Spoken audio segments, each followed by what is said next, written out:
last time we talked to you, obviously you talked a lot about your contract, and in the opener, just wondering if you found that you were distracted all by the situation. You talked about how it was affecting you at practice before that, and just wondering if in the weeks ensuing that you've taken any measures to make sure you're focused and that's not on your mind. Yeah, I mean, I think I'm excited about playing football. I mean, the thing that I've loved to do in the past is play football. And so once the games have started, everything's kind of just all my sole focus has been on trying to find ways to win football games, get open on time for Carson, and be a great teammate. And since the season started, I think I've done that. Obviously, there are things that we all need to improve on, but in regards to the contract, that's not even in my thought process. I'm just focused on trying to win a football game right now. Obviously, we need it. We're in dire need of winning a football game, and that's all I'm focused on. Go ahead, Bo, and then John McMullen. What about during the week, Zach? What are what's the status of the contract negotiations? Are those talks still ongoing? And is it hard to sort of reconcile, how much you've given to the organization with sort of the acrimony of the way things are going? Yeah, during the week, I don't think about it. Honestly, I have my process from Monday to get ready for the game on Sunday. I do the same thing each and every week, and so as long as my process is consistent, my mind is always in a good place going into the games. Very detailed from the time we finish the game on Sunday to the time we kick off that following week. So for me, it's just part of the process. I don't think about it, all the external stuff going on. Don't even have conversations about it, honestly. I just Wednesday base game plan, Thursday third down, Friday red zone, and a bunch of body work and treatment in between. So for me, it's just about the process. How can I be the best football player each and every Sunday, and have that singular focus of trying to win a football game? John, and then Kristen. Hey, Zach, this is the first time we've had a chance to talk to you since there was a report that you had a discussion with Howie Roseman at practice. Was that kind of trying to take the focus away from the extension and back to football and trying to put that to the side, so to speak? Yeah, I mean, I'm going to keep those details personal, obviously. Not going to get into the exact words of the conversation. But at the end of the day, we're all on the same page. We're all on the page of trying to win football games. That's all our focus is right now. We're 0-2-1, half a game out of first place. So we just got to find a way to start winning football games, and everything else will take care of itself when the timing is right. But I have a lot of conversations in this building with a lot of people. So for me, I didn't take too much out of it. But at the end of the day, we're all focused on the same thing. Kristen, and then Paul. Hey, Zach, curious what your assessment has been so far of your play through 3 weeks, specifically when it comes to the timing with Carson Wentz. Feels like there's been maybe a few throws that we haven't seen you guys connect on that we have in the past. Yeah, I mean, we're working on it. Every time we have an incompletion during practice or in the game, we go onto the side field and work it again to make sure we don't make the same mistakes twice. Teams are going to account for me each and every week. That's just the bottom line, and we got to figure out ways to play on time, get open, and make plays. And there's been times I've been at fault. There's been times he's been at fault. But at the end of the day, neither of us are pointing fingers saying that the one person has to be better. We're in this together, like we've always said. And the one thing Carson and I do know is how to work and how to get better on the side field or put in the extra reps. So when the time the game comes, we're not going to make that same mistake twice. And so we've done a bunch of that the past couple of weeks, as well as some of the other skill guys. So we're doing everything we can to be better in the passing game. We know we got to be better in the passing game, and I'm confident we will be. Paul, and then Pat. Yeah, Zach, staying with Carson. I mean, you know him as well as anybody on this team. I mean, do you have some thoughts on why he is struggling? And when the team drafted Jalen in April, there were some suggestions that it was a bad move because it would cause Carson to start looking over his shoulder. I mean, do you sense that at all? Yeah, I'll answer the first part first, obviously. In the city, the quarterback and the head coach are going to get the majority of the credit when you win football games, and they're going to get the majority of the blame when you lose. And that's just the nature of the beast playing in the city. And the fault of the team is not on Carson by any means. At times we're playing good football as an offense. At times he's playing great. And there are other times as an offense we're just struggling. We're not putting drives together. We're inconsistent. We're playing behind the sticks. Third and 8+, third and 10+. Going to be very difficult, and there's been a couple games where we've had a rash of those in the middle of the games. So we just got to be better on offense. It's not all on Carson. It's never been all on one person in this system. We all know we have to play better. In regards to Jalen, I don't think anyone's looking over their shoulder in this league. If you're ever looking over your shoulder, you got no chance.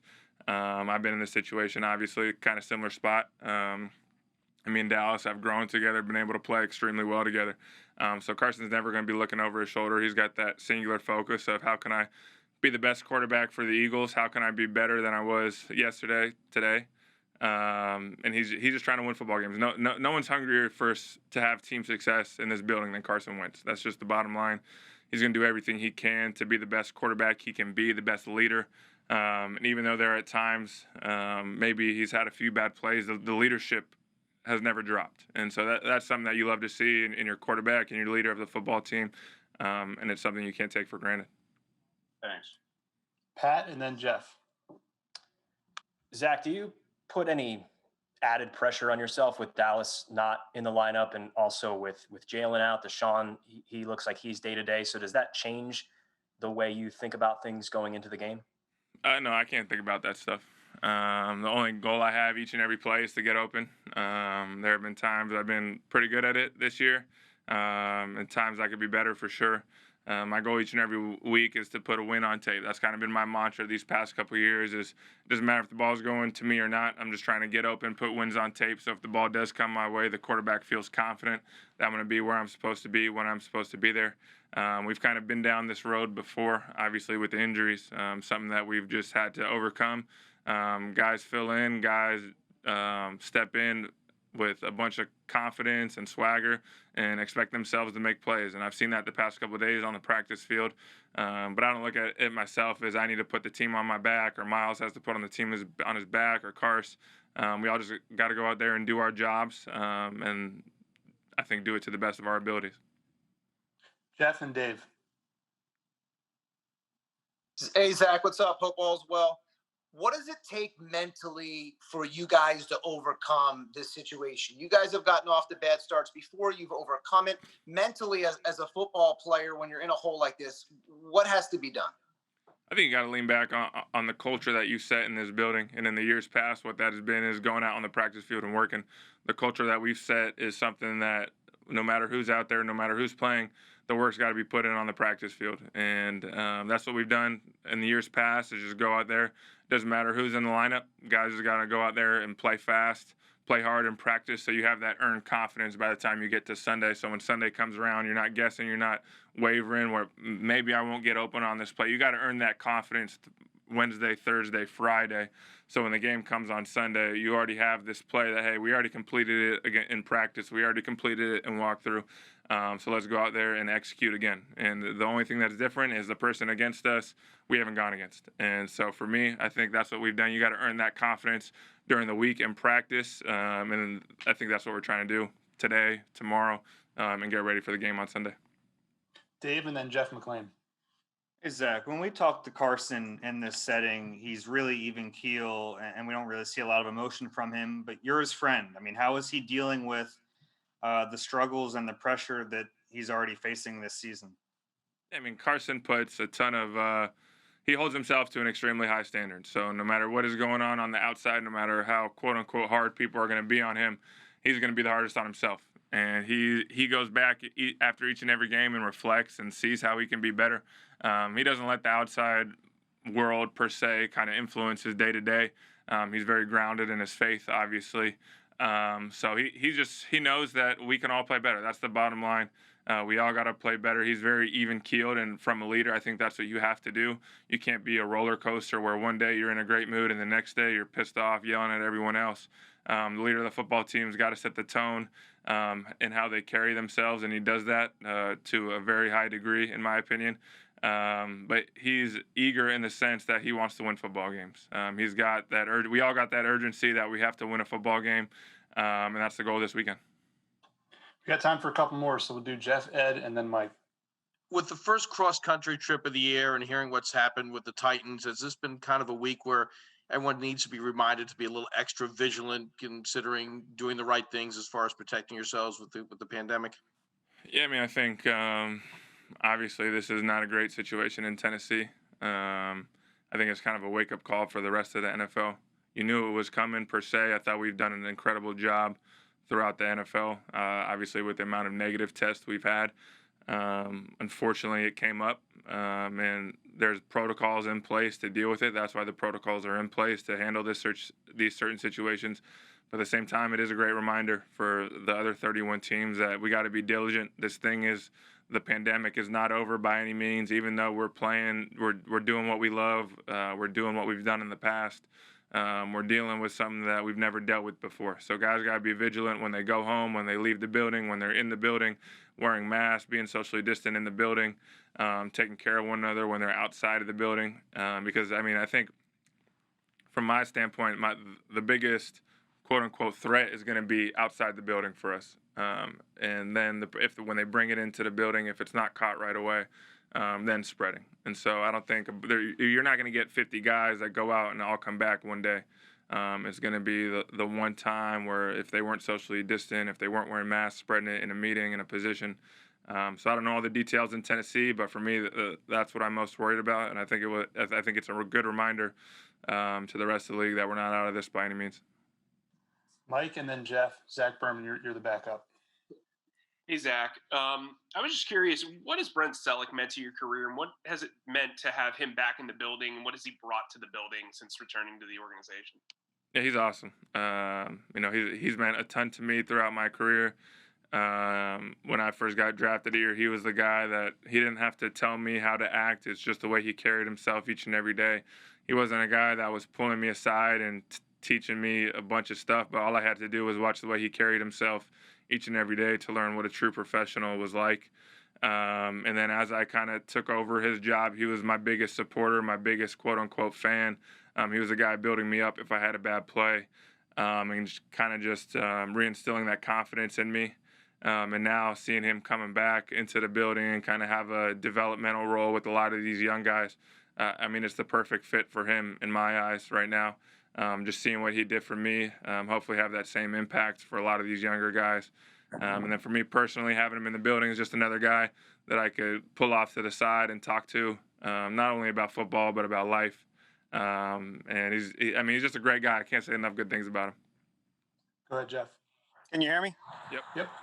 Okay. Zach, I'm wondering how defenses are covering you this year. Are you seeing as many doubles as you saw last season, and do you expect to see more, even more so, with all the injuries? It's been same kind of stuff. It's either the other team's kind of number one corner or a double team or a bracket. I think defensive coordinators just respect me in that regard. I view it as a sign of respect. Against the Rams on a bunch of third downs, I got Ramsey. Against the Washington team, got their number one corner. Last week, after I had a few third downs, they started just double teaming me. So for me, just got to view it as a sign of respect. Continue to find ways to get open. In my opinion, no matter who they put on me, I feel like I have an advantage in some certain way, whether it be a corner with my size or a linebacker with my speed. So for me, just continue to try and put wins on tape. Defenses are going to have to account for me, just like they're going to have to account for Miles, Deshaun, Alshon when he's back. So it's just kind of whoever they're going to focus on. The other guys got to win at times. But I got a lot of confidence in our coaches that they're going to find ways to continue to involve me in the playbook, even if I'm getting double teamed on third down in the red zone.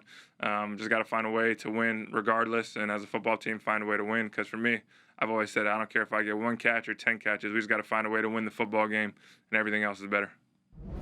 We've seen a few more injuries for the Eagles secondary after last week against the Bengals. I'm curious how, you as a leader, you're trying to kind of pick these guys up and what changes for you now with some of those holes left to fill. Yeah, I think the biggest thing is kind of, the same story. We've been here before, you know what I'm saying, with injuries and things like that, and it's always the next guy mentality. When you're talking about me, being a leader and different things like that, just making sure guys are as comfortable as possible, when we're lining up. No uncertainty. You want guys just be able to go out there and play fast, and I think that starts with communication and ends with communication. So that's kind of been the biggest thing for us right now is in practice, flying to the ball and communicating well. Zach and then Jeff. Hey, Jalen, as a follow-up to that, you talked about next man up. Usually we know who the next man up is. This year, I think you guys only had 3 healthy corners at practice today. What's it look like on the depth chart there? And as a safety who used to play cornerback, is that something that if you're in a pinch, you might need to go over there and do? Yeah, can't tell you, who's out there right now. You know what I'm saying? But we got, like I said, we got guys out there competing, and it's a possibility. I think right now, Coach Swartz and Coach M, they really feel good at me right now in the position that I'm playing right now, and I think we just got to leave it up to Coach as far as any decision that he makes. Jeff, and then Ed Kratz. Jalen, with more defenses using dime and nickel, it requires safeties or guys like you to play a little more of like a quasi linebacker position. Do you look at it that way? And do you have to sometimes kind of maybe talk to Ken or the other linebackers about how to play those run fits and how to play that position? Yeah, no doubt. That's exactly what you are, as a safety. When you get in dime, I'm down in the box, and I'm basically, I'm either, the sound backer or the wheel backer, and you're talking about run fits. We do a really, really good job, as far as in our walkthroughs, before practice and even after practice, as far as making sure everybody's run fit is right, whether it's the D-line, whether it's the linebackers, like you just said, whether we're in dime, whether we're in nickel. So Coach always preaches, guys on our defense, we're all X's, you know what I'm saying? We're interchangeable, you never know who's going to be where, you just got to be ready. Ed, and then John McMullen. Hey, Jalen, 3 games in here to your transition to safety. How would you assess how you've done so far with that? It's going well, you know what I'm saying? I'm the type of guy, though, especially with our record, soon as the game's over, I'm ready to go to sleep and hope Sunday's back. You know what I'm saying? Just so any errors or things that I made or us as a team, we can just kind of get them out of our system. But I think it's going pretty well. I'm taking coaching, from everybody. It doesn't matter who it is, and just trying to keep growing. John, and then Mike Kay. Hey, Jalen, you just talked a little bit about run fits, and everybody's talking about the 49ers, how good they are running. The football Jim's talked about it. We just talked to BG about it. What is so different about them and their particular running game? Yeah, they have a really, really good scheme. They got so many different personnels that they throw out on the field, and a lot of eye candy. A lot of shifts, a lot of motions, guys going here and there. So I think the biggest thing, for us, as a defense, whoever your guy is, you just got to glue your eyes on him. You can't get, distracted by anything else that's going on, and I think we're going to be pretty good. Mike, and then Bo. Hey, Jalen, why do you think it's been so hard to create turnovers the first 3 games for you guys? Us as a defense, we preach, winning those first and second downs. Trying to get those teams in third and longer. So, our D-line can get that rush. And, us as a defense, whether it's the linebackers or the secondary, you got guys to where now you got eyes on the quarterback and, you can play, a little bit more zone or different coverages to where you can get opportunities to get the ball. But we've been kind of struggling on those first and second downs to where now guys are going, 3rd and 2, 3rd and 3. And, it's hard for anybody, even a defensive coordinator, to call a perfect call when the team's 3rd and 3, 3rd and 4, because now you really don't know if they're going to give you run or pass. So I think the biggest thing is, us trying to win first and second down and getting those third and longer down and distances so we can get in position to make a turnover. Oh, and then Bob. Jalen, you guys have been, so good against the run in general over the past couple of years, but the numbers are worse when, you guys are in nickel when the opposing offense is in 11. Is that something you're aware of, and why? How do you explain that? Yeah, it's not nothing that I was aware of. Thanks for letting me know. I got to pass the message. Pretty sure that's gonna piss a couple guys off now. So they'll play a little harder. But yeah, I think maybe teams are seeing that. And at the end of the day, that's what we got Swartz for. He knows it. I'm pretty sure, and I think this week is gonna be a good week for us. We have time for 2 more, so we'll go Bob and then Dave. Hey, Jalen, that sack dance that you did in the last game, Where did you get that? How did you develop that thing, and where did it come from? Yeah, that's the dance that them boys down there at LSU were doing. That whole national championship season. It's called the gritty. So I'm just showing the love back to those guys because they do it after whether it's you seen young Jefferson did it, for his touchdown dance, or his first touchdown, and just kind of something us LSU guys got going on. Go ahead, Dave.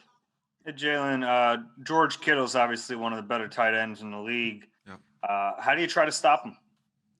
Oh man, that's a tough question, because he gives you a lot of different things. You see on film where he's playing a finesse game, and he's catching the ball, and you see on film where he's playing a physical game and he's catching the ball. So you just kind of pick and choose your battles with him, And I think the biggest thing is knowing where he is on the field. He's their biggest threat when you're talking about the pass game. Everybody knows that. So just kind of knowing where he is on the field, whether it's me at safety, whether it's a linebacker on him, or a corner, just kind of got to know where he is and key in on him.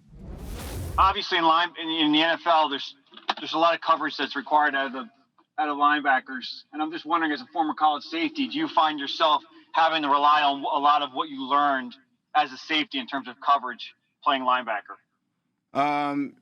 Yeah, at the end of the day, I kind of just, the alignment initially is different just because you're closer up to the ball when it comes to covering your man.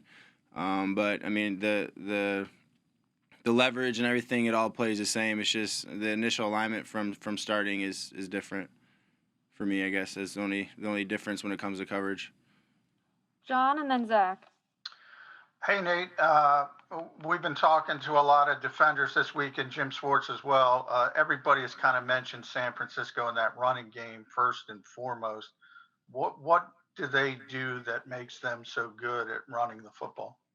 They stick to what they know, and they're gonna if they stop it one time, they're gonna come back and see if you can stop it again. And I think that what makes them so good is that they're consistent with what they do. They run the same plays. And they just keep hitting you with the same stuff, just different formations, different personnel, but they stick to what they know and what they're good at. Zach and then Mike. Hey Nate, this might be the toughest tight end assignment you'll have this season. I know you've seen George Kittle in the past in college, but not in the NFL. What's this challenge like when you watch film? He's a good football player. Don't get me wrong. He's one of the rare tight ends who can do it all. He's really good when it comes to run blocking. He's good when it comes to pass catching, running routes, being vertically fast. He's quick. He's just an overall really good tight end, to be honest with you. So, I think we got a pretty good scheme schematically for him. Like I said, we gotta stick to what we know and what we're gonna do best, and we'll get a lot of bodies to the ball when he catches it or whatnot. Mike and then Les. Hey, Nate, why do you think it's been so difficult to come up with turnovers so far in the first 3 games? I just feel like we haven't had a lot of population to the football, and causing those types of turnovers. We haven't got our hands on the ball very often, to be honest with you, when it comes to in the back end, as in with pass, and last game was kind of our first attempts to really get into rush calls and being able to rush the quarterback. The first couple of weeks we had a lot of moving pieces where we had side to side type things, and we didn't really get the especially in the first couple of games when it came to third down, we were 3rd and 2, 3rd and short a lot when we played the Rams, so we didn't really have the opportunity to put ourselves in positions to create some turnovers either. Les and then Martin. Hey Nate, so this offense, does it look a lot like the Rams in terms of the misdirection and stuff? And obviously that didn't go so well. So how is it going to be better this time, you think? I think, obviously they both run the run stretch. The Rams had a lot more moving pieces when it came to it. The Niners, they move pieces around, but they're not moving 9 pieces at once. So just being able to get it lined up is going to be a lot more beneficial for us, where we can all key in on one thing. We all have one key that is going to determine where our run gaps are and our pass coverages. So they're schematically they do run the same run responsibilities and whatnot, but I just feel like there's less moving pieces compared to LA. Thank you.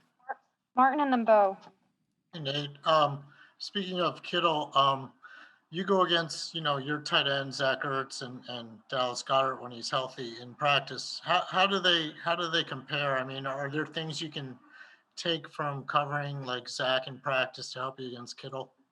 Oh yeah, there's no doubt. Like I said, he can run all the routes on the route tree. So being able to, pair up against Ertz and Dallas in training camp obviously helps us in the back end as linebackers covering. Just being able to see a lot of some of the releases that they see when it comes to off our leverage and whatnot. So I think it's a pretty good comparison from Kittle to Ertz and Dallas because Dallas, he's really good in the run game when it comes to blocking as well. So I feel like we've been put in certain situations to work on it. We have time for a few more, so we'll go Bo, Al, and Jeff. Hey Nate, you don't get to face a lot of fullbacks. They're sort of like an endangered species. How does that change, the weekly preparation in the game for you? This week's different. He's not really. I mean, he may be listed as a fullback on the depth chart or whatever, but they move him around quite a bit. He's kind of their Swiss Army knife, and he can do a lot of things that tight ends can do. So we kind of see him as just a tight end where they're just going to line him up in different areas. But like I said, he can do it all when it comes to running routes, blocking, running, catching the ball, all those. So it's definitely different, but I feel like we've seen similar schemes to it. Last two here with Al and Jeff. Yeah, Nate. Jim Schwartz recently said that when a defense plays for turnovers, when you're intentionally trying to get turnovers, that you can get burned. That it's not a good policy to have as a defense. Can you talk about that? Does he talking about that just to play your game and the turnovers will come? I think a lot of it comes to. Well, I think what he was trying to get to is, don't chase plays. I think there's a couple times out there, myself included, where people are chasing things and that's one thing that in the second game was kind of our kryptonite, and I feel like we did better in Cincinnati, where we just all made the plays that came to us. We all just stick to our responsibilities and read our keys. We just make the plays that are gonna that come to you, and then good things will happen off of that. But anytime you're chasing, looking for things, obviously you let people run free, or you're out of your gap and whatnot. So just don't chase plays. Go ahead, Jeff. Nate, there's been a lot of turnover in the linebacker room since you've joined it. Jordan left, Nigel, Camus this past offseason. What has that been for a guy who's now the senior member of that group, and what has that change meant to the position? A lot more communication. When I, like how you mentioned, Jordan, Nigel, and Camus, well, those guys were all in the system for 3-4 years. So, we all played together. We all kind of knew how we worked well with each other, what things that, we could do together. And, this year we got a lot of new bodies out there, not even just in the linebacker room, but just in the DB room in general, where, communication is a lot different than what it used to be. As, how I used to do things with Nigel is going to be different how I do things with TJ and Duke. So, one thing we just got to kind of, each game we got to get better and better at, feeling out, just how each player plays things. That's one thing that's just been different is, we have different style players than what we've had in the past. So, a lot of the things that we've done has been different. So we just got to have a lot better communication to help us out. I think it's been a little while since you've had kind of a really key role in an offense. You had your first catches, I think, on Sunday since 2018. First of all, how did it feel to make those catches, and how do you see your role going forward here? It felt good to be back on the field. Obviously, have the ball in my hands a little bit. Felt good, but yeah, I mean, as far as a role on the offense, I think I'm just trying to fill in wherever I can and help out wherever they need me. So that's my mentality going into it. Les and then Chris. Hey, Richard. The screen game just hasn't been as effective for the Eagles this season as it has in the past. You're a veteran. You've been around this, Packers here. What's going on? Why are defenses really keying on it, sniffing it out? Is the blocking just not cohesive? What's going on there? Yeah, I mean, I don't know if we really have an answer for that. I think once you put a lot of screens on film and you're a good team, we've been a good team with screens over the years. I think defenses start to, game plan for that. That might be one of the reasons, but you never really know. But like I said, if once you get good and you put it on tape, teams can start to adjust and see what's coming. And in those certain situations, there's certain situations where you want to run screens, and if the defense is keyed on that, then it's kind of tough to run them. In other words, they know if situation comes up, they're going to think, okay, this is where the Eagles like to screen. Yeah, I mean, it's just more of like a general football knowledge thing, like 3rd and long, screen draw. You hear defenses call that out all the time. So, I mean, just in those certain situations, it's kind of tough to run screens. And like I said, if a defense is keying on it, it's really tough. Thank you. Chris and then Mike. Hey, Richard, could you just take us through what was going through your mind after you were released from Washington, and how'd you wind up back for the Eagles for your 3rd time, and what did it mean to be back? I didn't really know what I was going to do, but they called my agent and said they were interested in me coming back to the team, and I was on board with it. I love the city. I love the team. My teammates are great teammates here, great coaches. So, I mean, I enjoy everything about this team, so it was a no-brainer for me. Mike and then Zach. Richard, when you signed here, it was obviously before Dallas got here, and then you had a bit of adversity. How much do you look forward to the opportunity of being able to step up this weekend and kind of show that you're still the same guy that was in Green Bay? I just think it's important for me to really just focus on the little things and continue to grow. Like you said, I faced some adversity. As far as Dallas coming, that was, great for me. We're great friends. I really, Dallas is a funny guy, and we have a good time in the locker room and around the building. So, but I mean, I'm not really trying to prove anything. Like I said before, I just want to come out and help, wherever I can, and do whatever the coaches need me to do and try to get my job done to the best of my ability. Zach and then John. Hey, Richard, someone as a follow-up to that, it's been a few years since you've had that type of role in an offense. How are you different as a player now? Has your career or game or body evolved that you're a different tight end now than you were when you last had this type of role? I don't think so. Probably the biggest thing is my weight. I was pretty big when I was in Green Bay playing a lot. Now I'm not as big as I used to be. But as far as like style of play or anything, not really. I always try my hardest when I'm blocking and try to catch the ball when they throw it to me. Go ahead, John.